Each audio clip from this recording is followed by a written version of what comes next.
vision is a lot better than yours or mine, and these guys will see you well before you ever see them. Out in the wild, if you spot a saltwater crocodile, it is because he is letting you see it.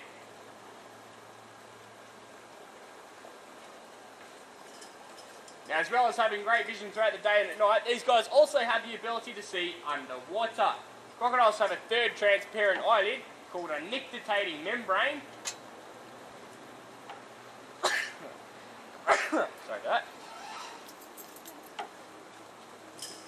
Which is a big scientific word for inbuilt pair of goggles.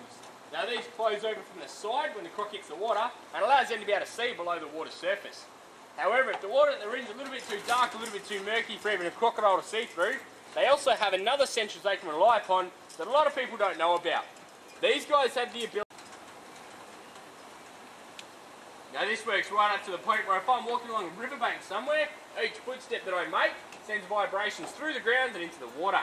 So that big 5 metre croc sitting in that knee-deep murky water can pinpoint exactly where I am on the bank, launch out of the water, and French kiss me before I knew there was a crocodile there.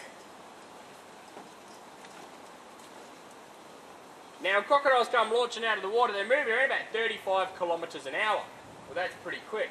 The thing is, they can only maintain that speed for what we call their initial strike zone.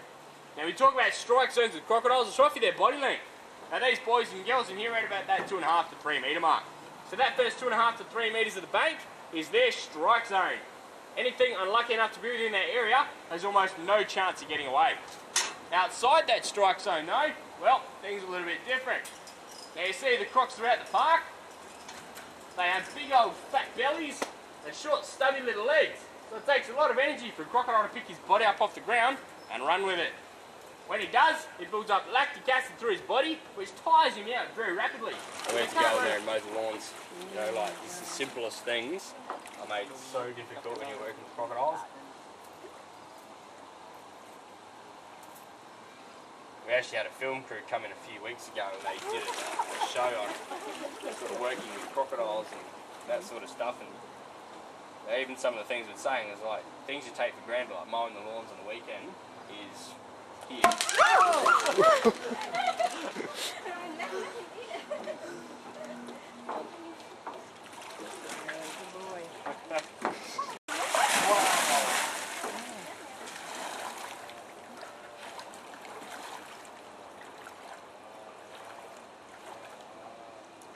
Alright, so who wants to feed this guy?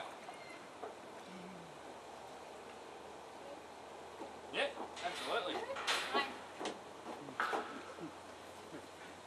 Now we need to hold it just off to the right hand side of his head because he's blind in his left eye.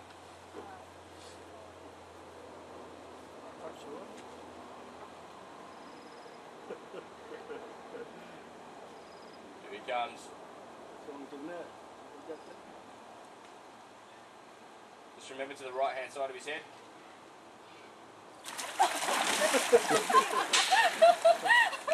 Largest crocodile that we have. He was caught from Darwin Harbour. Don't be alarmed for him, banging his head on the concrete there.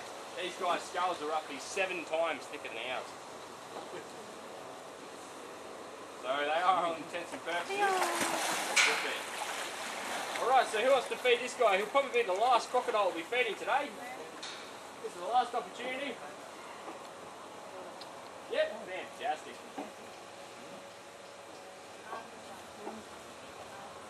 As I said, this guy's come from Darwin Harbour.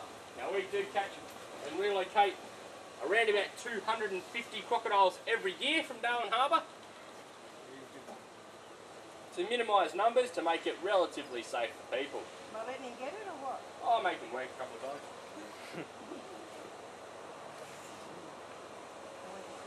It's better, it's called behavioural enrichment. I'll make him jump for food.